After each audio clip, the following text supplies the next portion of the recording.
네, 감사합니다.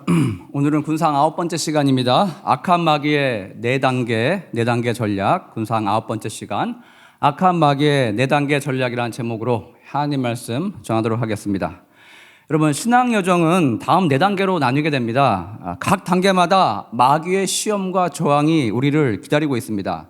오늘날 교회를 출석하는 모든 성도님들은 이 4가지 단계 중 어느 한 단계에 머물러 있고 그 단계에 해당하는 시험에 늘 놓여 있다 해도 과언이 아닙니다.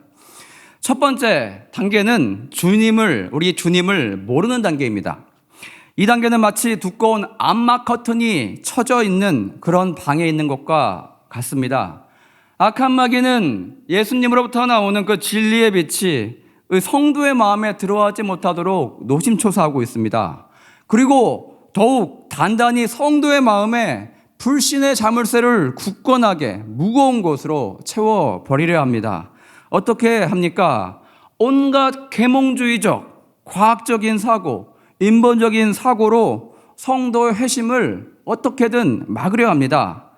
이때 성도님들 다 경험해 보셨겠지만 이때 성경책 이야기는 정말 난해합니다. 정말 이해하기 힘든 내용들로만 채워져 있는 것처럼 그렇게 다가오게 된다는 것입니다. 즉 여러분, 믿음으로써 하나님의 말씀을 능히 소화해내지 못하는 그런 단계를 이야기합니다. 두 번째 단계는 주님을 알게 된 단계예요. 마귀가 주님의 빛이 성도의 마음에 스며드는 것을 막지 못한 그 이후입니다. 즉 회심이 일어난 그 이후에 이때 마귀가 하는 일은 그냥 믿는 것에만 머물러 있으라며 성도들의 마음을 유혹합니다. 즉 머리로만 믿지, 그렇게 살지, 손과 발로, 입술로 그 복음을 증거하며 살지 말라고 그렇게 유혹을 합니다. 즉 신앙의 자기 만족 단계에 너만 구원받으면 됐지, 평생 그렇게 그냥 그 단계에 머물러 있으라는 그런 사인을 보냅니다. 다시 말해 여러분, 복음이 확대, 재생산되는 그 연결고리를 어떻게든 끊어버리려는 그런 시도라고 할 수 있겠습니다. 이렇듯 마귀는 교묘히 성도가 봉사와 전도의 자리에 나아가는 것을 최선을 다해 막으려고 발버둥을 친다는 것입니다. 세 번째 단계, 주님의 나를 구원하신 그 사랑에 보답하고 싶어서 실질적인 영적인 전투에 참여하는 성도님들, 그 성도님들이 나타나게 됩니다. 즉 교회에 있는 봉사와 전도 등에 열심히 섬기려는 마음을 지닌 그 성도들에게 악한 마귀가 나타나서 이런 방해를 합니다. 봉사는 참여하는 건 좋아. 하지만 너무 열심히는 하지 말라는 것입니다. 너무 과도하게 몰입하여서 모든 것을 드리는 그런 형태로 제발 살지 말라는 거예요. 좀 적당히 좀 하래요. 각 직분을 맡았어? 그러면 그 직분에 요구되는 그냥 최소한의 역할 수행한 그 수행에 머물 수 있을 정도로만 그렇게 참여하라고 우리를 종용합니다. 나머지 남는 물질과 자원, 시간들, 소중한 네 자신을 위해서 그리고 너의 가족들을 위해서 그렇게 쓰라고 우리를 유혹해 온다는 것입니다. 따라서 늘 우리가 감당할 수 있는 쉬운 사역에만 계속 머물러 있으라고 그렇게 유혹하면서 성도들의 성장을 방해합니다.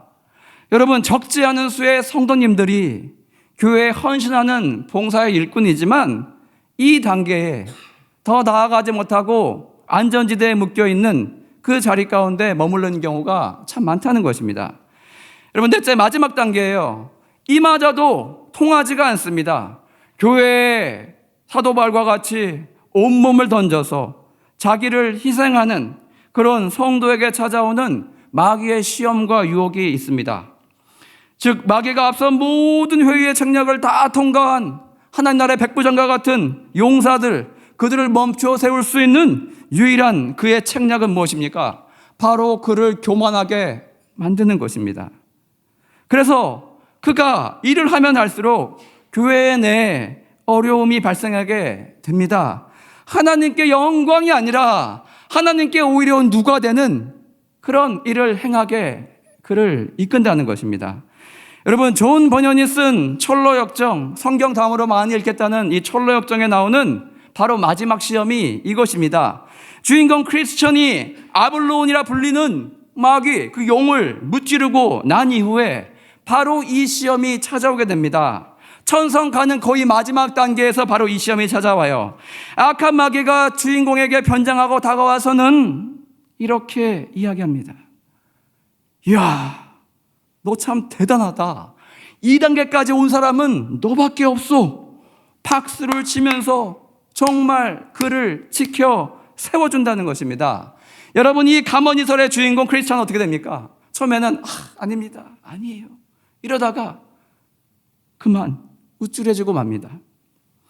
즉 여기까지 온 것이 다 모두 하나님의 은혜였다 고백하기보다는 그 안에 자신의 뛰어남과 자신의 용맹함과 자신의 능력이 어느 정도는 있었기 때문에 가능했다, 그렇게 주장하며 자신의 지분을 어느 정도 슬며시 하나님께서 이루신 큰 능력 가운데, 그 결과 가운데 넣고 싶은 마음이 생겼다는 것입니다. 여러분, 늘 교만은 이렇듯이요, 변장한 형태로 여러분 마음 가운데 아주 슬며시 스파이와 같이 침투한다는 것입니다. 얼음판에 미끄러져 오듯이 살며시 아무 소리 없이 은밀히 우리 마음 가운데 찾아오게 됩니다. 이것의 진입을 처음부터 막지 못한 성도님들은 참으로 불행한 인생을 살게 됩니다. 왜냐하면 여러분, 지금까지 주님께서 자신을 이끄신 그 은혜가 얼마나 큽니까? 그리고 자기 자신을 불태워 드려서 하나님께 영광을 드린 그 아름다운 결과물이 얼마나 멋있습니까? 하지만 여러분, 그 모든 것들을 허무한 채로 만들어버리는 이 교만의 죄에 빠지게 되기 때문입니다. 철로역정과 같이 여러분, 우리는 천성을 향해 걸어가고 있습니다. 각 단계마다 우리에게 닥친 각자의 시험이 있습니다. 이 차별화된 악한 마귀의 방해가 늘 우리 가운데 존재함을 우리는 반드시 기억해야 됩니다. 따라서 내가 이제 주의 용사가 되었다, 내가 섰다 생각하는 그런 분들 늘 넘어질까 조심해야 한다는 것입니다. 여러분은 지금 어느 단계에 머물고 계시고, 여러분은 지금 어떤 시험을 가운데 처해 계신지 저와 여러분을 한번 돌아보는 그런 시간이 되었으면 좋겠습니다. 오늘 우리가 같이 읽은 본문은요, 사무엘 하의 마지막 장입니다. 여러분, 사무엘 상하의 주인공은 누구입니까? 모두 다 알다시피 주인공은 다윗입니다. 다윗 왕입니다. 그런데 여러분, 그 주인공 다윗 이야기의 끝 24장으로 끝나요. 이 끝이 여러분 어떻게 보입니까? 앞선 22장, 23장만 해도요, 그 끝이 굉장히 아름다워 보였어요. 왜냐? 22장의 장 제목은 다윗의 승전가였어요. 하나님께서 수많은 전투 가운데 자기를 승리하게 해주신 하나님을 찬양하는 아름다운 다윗의 승전가였고, 바로 앞장 23장의 내용은 다윗의 마지막 말과 다윗과 함께 싸웠던 다윗의 수많은 용사들의 목록이 아름답게 찬란하게 실려 있었기 때문입니다. 이렇게 여러분, 정말 모든 것이 아름답게 마무리되는 그런 사무엘 하의 분위기였어요. 그런데 이상하게도요, 사무엘 하 24장 마지막 내용을 보니까 참 의아해 보인다는 거예요. 왜냐하면 여러분, 다윗이 앞에서 한 번도 빠지지 않았던 교만이라는 죄, 다윗이 교만에 빠졌던 그 케이스에 대해서 마지막 장에 다루고 있기 때문입니다. 여러분, 이것이 사람의 전기라면 과연 이렇게 쓸까요? 맨 마지막에 안 좋은 에피소드를 넣으면서 끝날까요? 성경이 하나님의 책인 것은 사람의 기대와 같이 한 인물의 장점 위주로만 쓰지 않는다는 것입니다. 성경은 너무나 솔직한 책입니다. 우리의 모든 공적과 가오를 모두 다 실어놓고 있습니다. 연이어 그 흐름이 기승전결을 따라가지도 않아요. 그래서 저는요, 예전에 사무엘하 24장을 읽을 때 좀 의아해 보였습니다.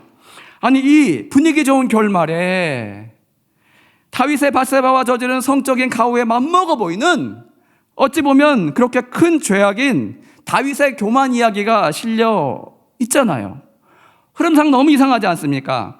차라리 여러분, 바로 앞에 일어났던 쿠데타, 압살롬의 쿠데타 이후에 일어난 또 다른 에피소드의 성격으로 그렇게 22, 23장 아름다운 결말 앞에 위치시키는 것이 흐름상 더 좋을 것으로 생각된다는 것입니다.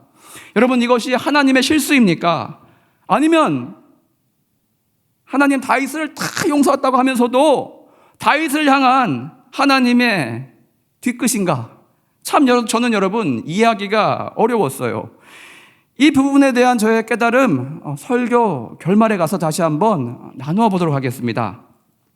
자, 여러분, 이제 이 스토리의 중심 주제가 왜 교만인지 한번 살펴봅시다. 어떤 이야기가 등장하고 있습니까? 24장 1, 2절 보시면 다윗은요, 이스라엘과 유다 전역에 걸친 인구조사를 지시하게 됩니다. 여기서 여러분, 인구조사 자체를 하면은 죄가 되는 것이냐? 결코 그렇지 않습니다. 민수기에 보면 광야에서 인구조사를 광야기 앞과 끝에 2번이나 하나님의 지시로 인해서 했던 적이 있다는 것입니다. 그러나 여러분, 오늘 다윗의 인구조사는 그때 하나님께서 명하셨던 민수기의 인구조사와 다르다는 것입니다. 성격이 달라요.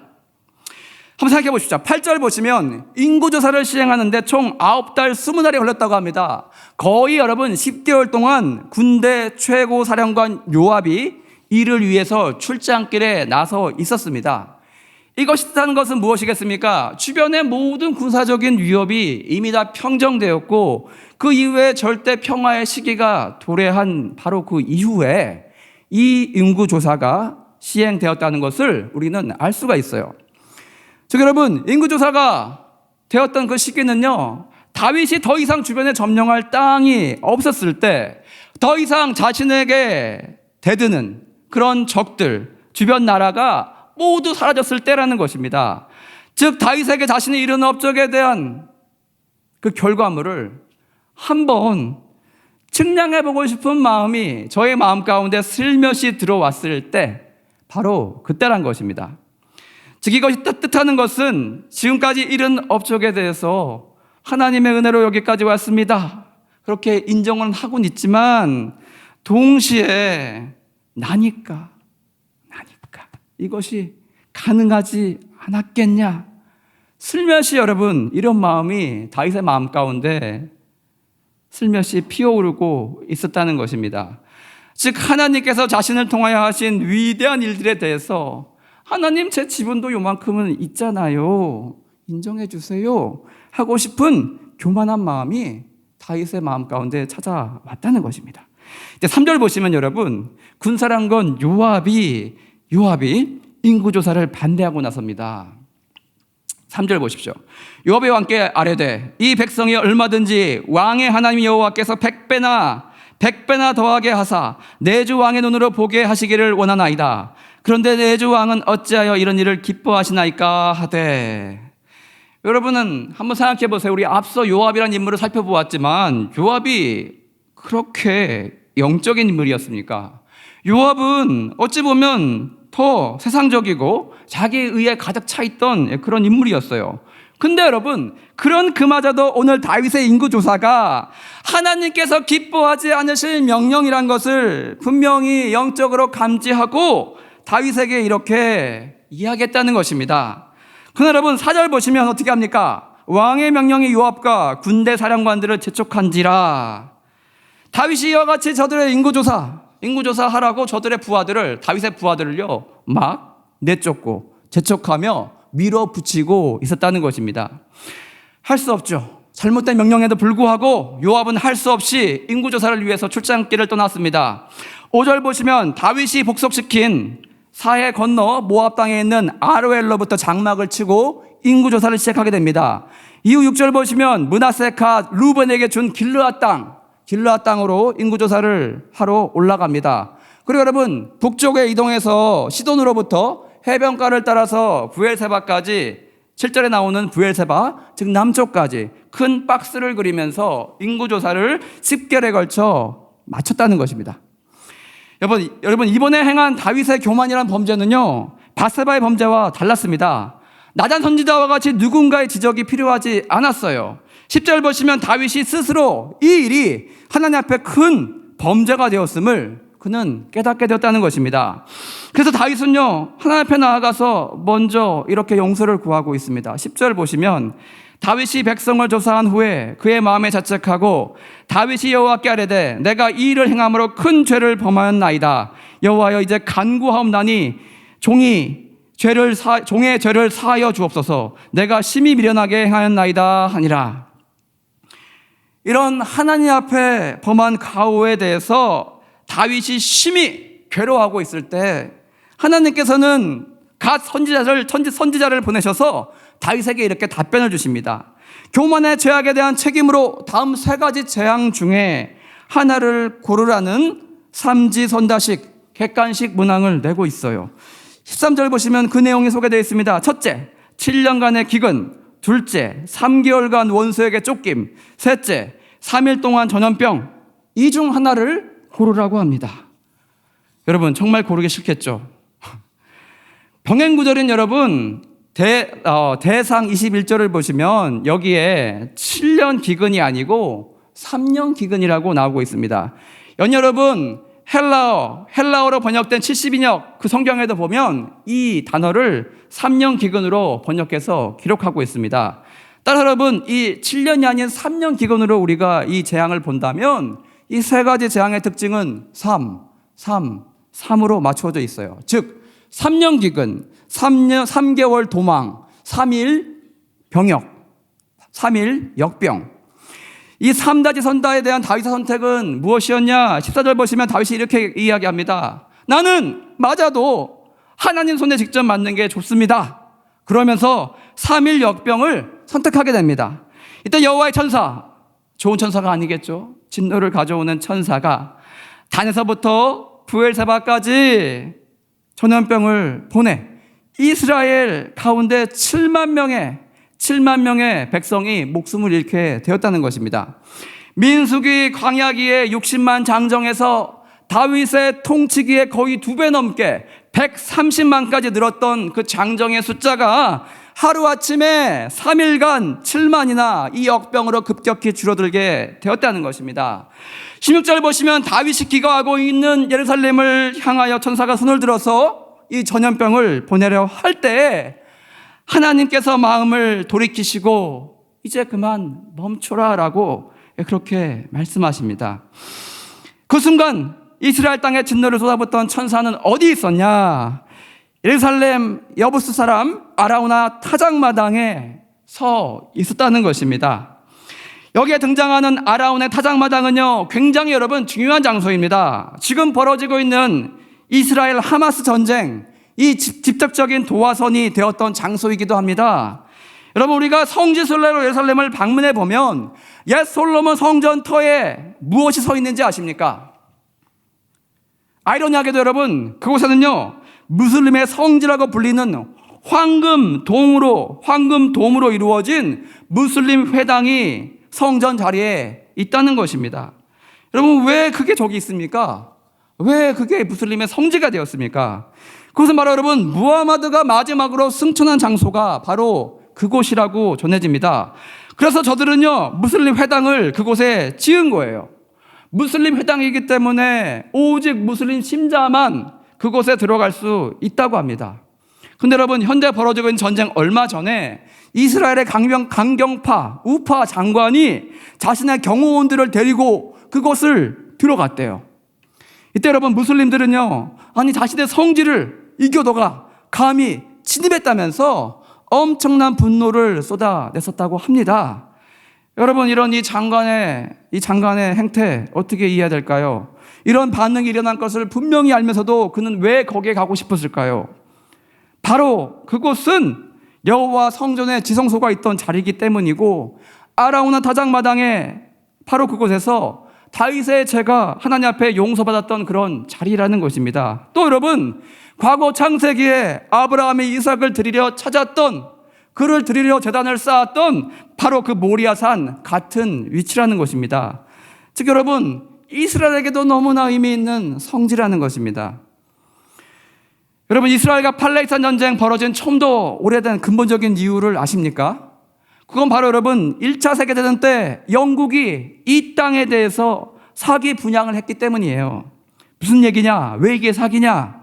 당시 영국은요 독일과 연합해서 남쪽에서 열심히 활동하고 있던 오스만 제국, 지금 터키를 중심으로 한 엄청난 큰 영토를 차지하고 있던 오스만 제국을 견제하기 위해서 중동의 아랍 국가들에게 이런 약속을 합니다. 야, 니들 언제까지 그렇게 오스만 제국 발밑에 지배당하고 있을래? 너희가 이번에 우리 연합국을 도와서 각 나라별로 민족별로 무장봉기를 일으켜가지고 이 오스만 제국과 열심히 싸워준다면 이 전쟁이 마무리된 이후에 너희 원래 살던 그 나라, 각 나라별로 독립을 보장시켜 줄게. 이렇게 약속을 했다는 것입니다. 따라서 여러분, 당시 필리스틴, 블레셋의 후손이라 할 수 있는 팔레스타인들도요, 이 약속을 믿고 무장투쟁을 벌여서 오스만 제국에게 상당한 타격을 주었다고 합니다. 근데 여러분, 동시에 영국이 전쟁을 치르다 보니까 막대한 돈이 필요했다는 거예요. 전시 비용이 들게 되자 당대 유럽에서 최고의 갑부였던 로스차일드라는 유대 가문에 막대한 자금을 빌리게 돼요. 그러면서 이에 대한 반대급부로 그들에게도 대전 이후에 전쟁이 마무리되면 유대인들이 그렇게 꿈꿔오던 그 땅에, 아브라함이 살던 그 땅에 이스라엘의 건국을 시켜주겠다고 약속을 했다는 것입니다. 즉 여러분, 아파트로 치면 사기부작이에요. 아파트가 하나인데 두 명한테 분양을 한 거예요. 즉 같은 땅에 여러분 두 민족에게 점유권을 주겠다고 이렇게 약속을 했다는 것입니다. 근데 여러분, 영국의 내면에는 다 생각이 있었어요. 무슨 생각으로 이렇게 이런 일을 벌였냐? 훗날 전쟁이 끝나게 되면 그 지역을 자기가 다스릴 줄 알았어요. 그 누구에게도 사실 처음부터 줄 생각이 없었어요.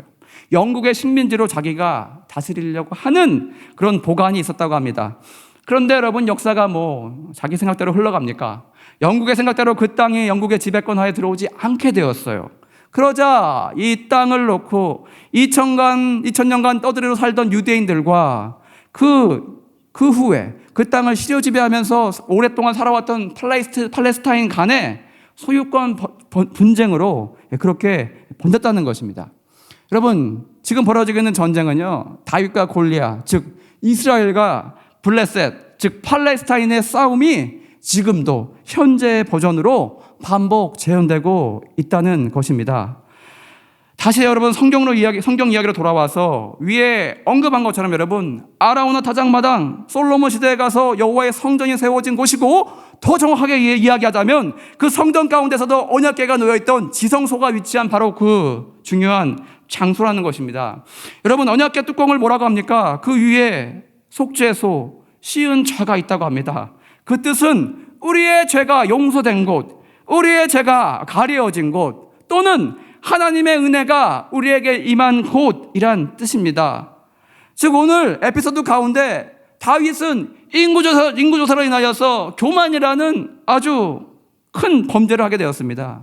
진노의 대접이 예루살렘을 행하게 될 때 하나님께서는 그 장소에서 그 잘못을 용서해 주시고 은혜를 내려서 모든 재앙을 멈추게 해 주셨다는 것입니다. 다윗은 하나님의 용서와 선처에 대한 감사의 마음을 담아서 천사가 서 있던 아라우나 타작마당에 25절과 같이 단을 세우고 번제와 화목제를 드리게 되었습니다. 이 하나님께서 그 땅을 향한 다윗의 기도를 들으시고 이스라엘 땅에 내린 모든 재앙 다 거두시게 되었다는 것입니다. 여러분, 이런 다윗의 교만의 에피소드, 구약의 가장 위대한 다윗과 버금가는 신앙으로 꼽히는 모세가 생각나게 됩니다. 모세는 말년에 광야에서 이렇게 행동합니다. 막대기를 내리치면서 이 반석에서 내가 너희를 위하여 물을 내랴 이러면서 소리치면서 여러분, 마치 자기의 능력으로 불평불만에 쌓여있는 이스라엘 민족에게 하나님이 명하신 것이 아니고 자기의 입술에서 나오는 그 능력으로 바위에서 물이 나는 것처럼 이런 언사를 행하였기 때문에 하나님 앞에 큰 교만의 죄를 짓게 되었다는 것입니다. 이로 인해 그도 말년에 그가 그토록 원하던, 그가 그토록 이끌고 가고 싶어하던 가나안 땅을 멀리서 바라만 볼 수만 있었지 한 발자국도 밟지 못하고 죽게 되었다는 것입니다. 이와 비슷하게 다윗도요, 한 번도 그에게 없었던 불순종, 교만의 죄가 그의 이야기 끝에 이렇게 기록되어지므로 그 또한 이 교만의 죄에서 결코 자유롭지 못했다는 것을 우리에게 잘 시사해주고 있다는 것입니다. 여러분, 사무엘하 24장 전체적으로 흐름에 보면은 참 생뚱맞게 보여요. 다윗의 헛발질 같은 이 사건, 하지만 우리에게 여러분 중요한 메시지를 주고 있다는 것입니다. 즉 그 누구보다 헌신의 대열 맨 앞에 서 있는 자들에게 자기의 인생을 송두리째 바쳐서 하나님께 쏟고 있는 목사들과 장로들과 안수 집사들과 각 부서장들에게 주는 하나님의 엄중한 경고라고 할 수 있겠습니다. 너희는 모세와 다윗에게 찾아왔던 이 교만의 죄를 주의하라. 어마어마한 일을 해놓고 거기에 너희의 지분을 요구하지 마라. 너희의 지분을 따라 너희의 권리를 결코 주장하지 마라. 이것은 앞에 어떤 죄보다도 큰 범죄이고, 이 교만의 죄를 따라서 인간이 선악과를 따먹고 인간의 죄악의 고통 가운데 영원히 놓이게 된 것을 기억하라라는 하나님의 엄중한 경고라는 것입니다. 여러분, 교회에서 직분이 올라갈수록 자주 분노하고 계십니까? 나니까 이런 말을 하지라면서 누구에게 쉽게 여러분 말을 뱉고 있습니까? 아니면 자신의 직분에 주어진 권위 그 이상으로라도 최대한 자기의 권위를 활용해서 그렇게 자기의 권세를 나타내고 계십니까? 이 모든 마음은 여러분 악한 마귀가 그런 마음 가운데 침투해 준 그 교만으로 나온 아주 부패한 그런 마음이라는 것입니다. 내가 뭐라고 나 같은 것을 하나님께서 주의 보혈로 건져주시고 씻겨주셔서 이 천한 것을 들어서 이 영광스러운 자리까지 이끌어주심으로 하나님의 일에 동참시켜 주셨는데, 바로 그 은혜의 감격을 망각하게 만드는 바로 악한 마귀의 교묘한 처사라는 것입니다. 하나님께서 다 하셨다. 나를 구원한 이후에 나를 하나님의 일 가운데 동참시켜 주셨다. 나를 영광스럽게 이 세상 가운데 살게 하셨다. 이렇게 여러분 고백하는 겸손한 모습이 아니라는 것입니다. 우연히 된 거 아니야. 나니까 된 거야. 나 때문에 된 거야. 여러분, 은근히 드러내고 싶은 교만의 죄악에 빠져버린 모습이 우리 가운데 있지 않나, 우리는 한번 돌아봐야 될 것입니다. 여러분, 아볼론이라는 영을 물리친 것 같이 누구도 하지 못한 크나큰 일들을 교회 내에서 이루어내셨습니까?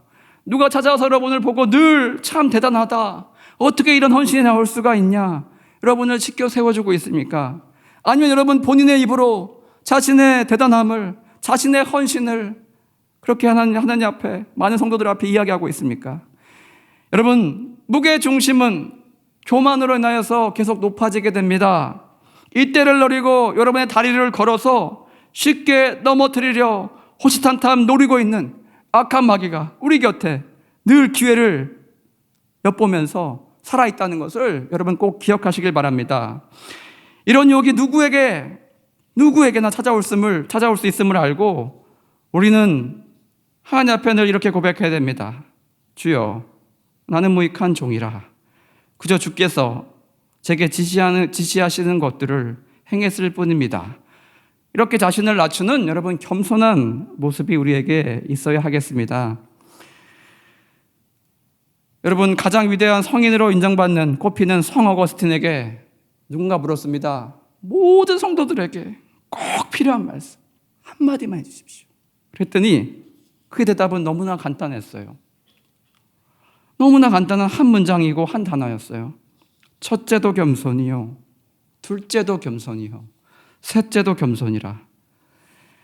여러분, 신앙의 여정을 따라 우리는요, 우리 마음이 낮아져야, 겸손해야 우리 주님을 만나볼 수 있게 되고, 우리 마음이 겸손해야 그 은혜 가운데 떠내려가지 않고 늘 살 수 있다는 것입니다.